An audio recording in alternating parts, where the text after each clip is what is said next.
તો આપણે આવી ગયા છીએ બ્રહ્માણીનગર પ્રાથમિક શાળામાં કે જે આજે 24/6/2026ના રોજ બાળકોનો પ્રવેશોત્સવ હતો। તો અહીંયા તમે જોઈ શકો છો મિત્રો મારી પાછળ કે શાળા નાની છે પણ અંદર વૃક્ષો કેટલો છે અને એનો છાંયડો જોવો મિત્રો। આ વૃક્ષો જેને વાવ્યા છે તો અત્યારે સ્કૂલમાં નથી ભણતા પણ જેને પણ વાવ્યા છે એનો નાના ભાઈઓ છે, છોકરાઓ છે નાના, એ લોકોના ભવિષ્યમાં આવવાનું છે મિત્રો। તો વૃક્ષનું જીવનમાં કેટલું મહત્ત્વ છે એ આપણે થોડું સમજવા જેવું છે। બીજું કે જુઓ તમને શાળાની અંદર આજે આયોજનો તે બતાવો મિત્રો। જો મિત્રો કેટલા ફૂલ છોડ છે અહીંયા। આમ ગેટ છે આગળ દેખાય છે મિત્રો, એની આગળ રોડ છે, આ વૃક્ષો જુઓ મિત્રો, સ્કૂલમાં વૃક્ષ છે।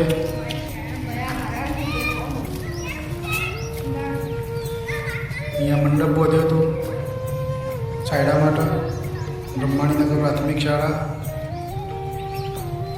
તમે જોઈ શકો છો મિત્રો। કેટલી શાંતિ છે સ્કૂલમાં, કે બીજું કોઈ ડિસ્ટર્બ જ નહીં। અહીંયા તમે જુઓ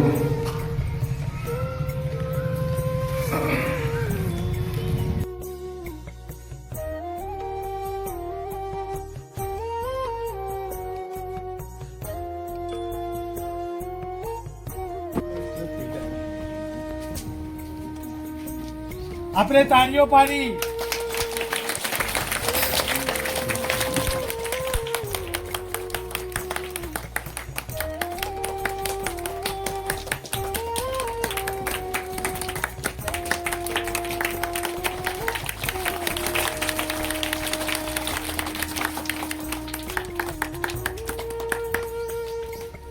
ખૂબ સરસ।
આપણા ગામના યુવાન અલ્પેશજી મગનજી ડાભી એ તમામ બાળકો માટે એ થેલા લઈને આવ્યા છે।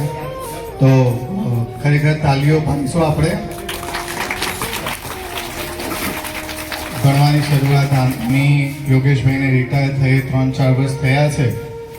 શરૂઆતમાં પણ આપણી શાળાને દાન પેટે એક ટીવી આપણને ભેટમાં આપેલું હતું, પરંતુ લાસ્ટ 26મી જાન્યુઆરીએ જ્યારે મારી સાથે ટીવીની ભેટ એમને આપી હતી।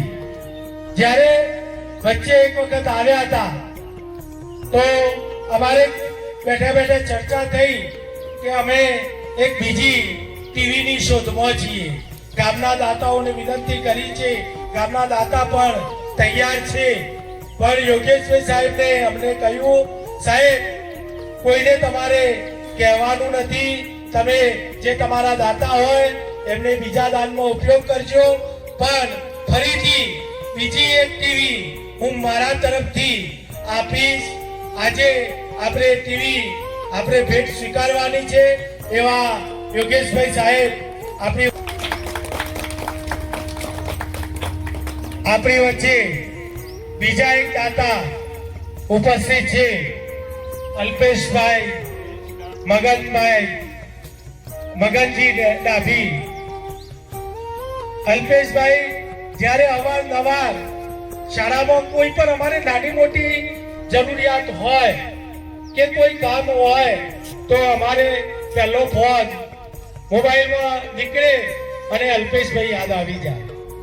ખૂબ મહેનતુ યુવાન છે. જ્યારે પણ હું કદાચ એટલું તો નથી કહેતો કે બ્રહ્માણીનગર શાળા માટે કે બ્રહ્માણીનગર ગામ માટે, આ સિપોર ગામ માટે પણ એમની જ્યારે જરૂર હોય ત્યારે એ હંમેશા એ આગળ જ હોય છે અને નિખાલસથી એ એમનું કામ પતાવે છે. કોઈ પણ કામ સુંપો ભલે અઘરું કામ હોય સાહેબ થઈ જશે. 26મી જાન્યુઆરીએ કાર્યક્રમમાં આવ્યા હતા. અહીંયા દાનની વાત ચાલતી હતી તો એમણે સામેથી કહ્યું કે સાહેબ આવતી સાલ આપણે કેટલી સંખ્યા હશે? કીધું આપણી અત્યારે તો નક્કી થાય નહીં, પણ આપણી એવરેજ સંખ્યા 70-72 જળવાય છે. તો એમણે 26મી જાન્યુઆરીએ એમનું દાન જાહેર કર્યું હતું કે સાહેબ આ શાળાના તમામ બાળકોને હું જે થેલા જે દફતર લઈને આવે છે એ હું મારા તરફથી આપીશ. આજે એ દાન એમનું અને થેલા અહીંયા આવી ગયા છે. બીજા બાળકોને આપણે કાલ આપીશું. અહીંયા જે આપણા જે બ્રહ્માણીનગર શાળાના બાળકો જે પ્રવેશ લે છે એમને અલ્પેશભાઈ આજે એમના થેલા અર્પણ કરશે. એવા અલ્પેશભાઈ ઉપસ્થિત છે. તો અલ્પેશભાઈનું ફૂલછડીથી સન્માન હું પોતે કરીશ.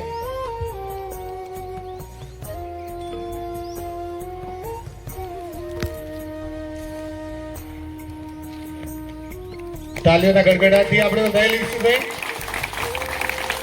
અલ્પેશભાઈનો ખૂબ ખૂબ આભાર. ખૂબ પ્રગતિ કરો.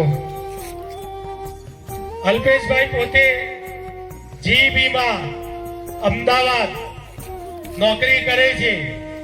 આજે અમારા આમંત્રણને માન આપી, કેમ એમને રવિવારે રજા હોય છે, રવિવારે તેઓ એમનું કામ કરી નોકરી ચાલુ રાખી અને આજના કાર્યક્રમ માટે તેઓ અમદાવાદથી અહીંયા આપણી વચ્ચે ઉપસ્થિત છે. ખૂબ ખૂબ આભાર અલ્પેશભાઈ તમારો. ફૂલ થી સન્માન કરશે અને ફૂલ છૂટા એમણે આપ્યા બરાબર સમજી.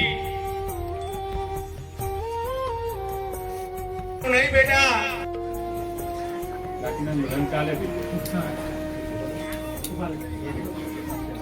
હવે ભવાનપુરા પ્રાથમિક શાળાના ભવાનપુરા ને ગોલવંટા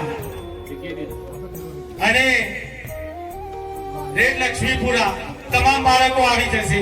4 બાળકો પ્રતિનિધિ માં આવશે. એક પાછા જવું પડે.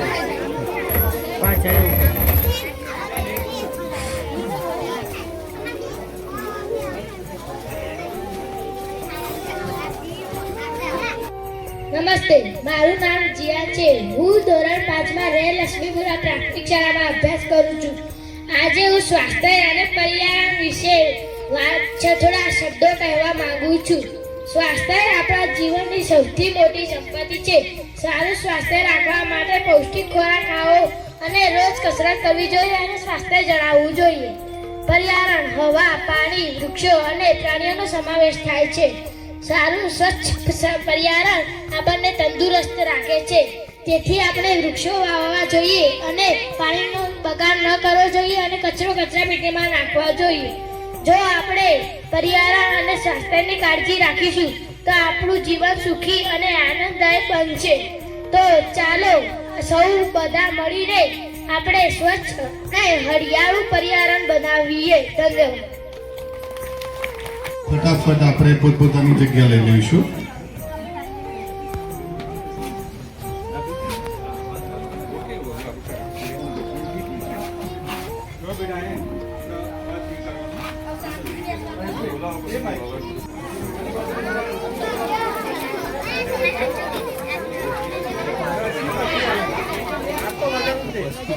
અને એ નાસ્તો કરી એમાં બે જણ ચોથા પાંચમા વાળા ત્યાં, બાકીના બધા અહીંયા. સમજ પડે? 5મા વાળા સાહેબ ઊંચું જુઓ.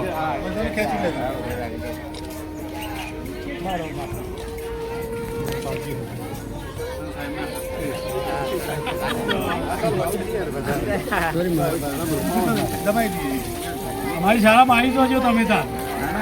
દરેક શાળામાં